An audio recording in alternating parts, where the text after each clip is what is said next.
So it's funny because, in high school, my first job was Shoppers Drug Mart, working in retail. I had done that for several years, just kind of pushing my way through school, among other things, just little jobs here and there, whatever you could pick up. But there was an opportunity. So one time, it was about 2004, Steve. Actually, you asked me, you said, "Hey, do you want to come work for me?" And I was like, "Yeah, like what do I got to do?" Right. And all throughout my tenure, I guess I could say, is that I've been pushed to go to school.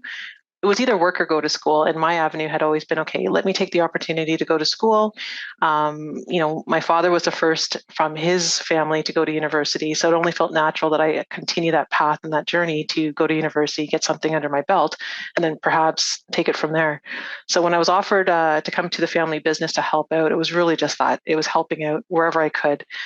Being the fact that I studied at Humber and York University, and I had accounting under my belt, I helped my father. I call him Steve at work. Forgive me, but I helped him with the bookkeeping and the everyday payroll and whatever I could on the side, especially at night when we were together sitting side by side.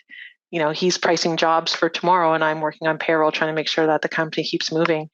And it felt just natural, right? I remember those days like it was yesterday, working in the basement of our home at the time, and it just naturally started to evolve where the volume became a little bit too unbearable for two people, right? And it's like, we need a PM.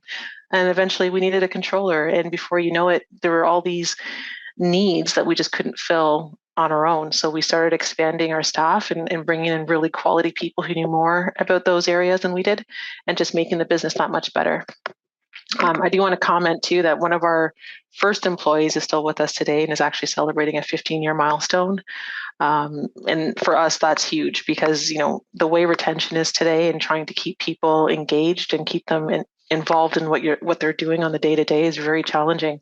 But it feels like we're doing something right, knowing that we're bringing people not only into the business, but also into our family.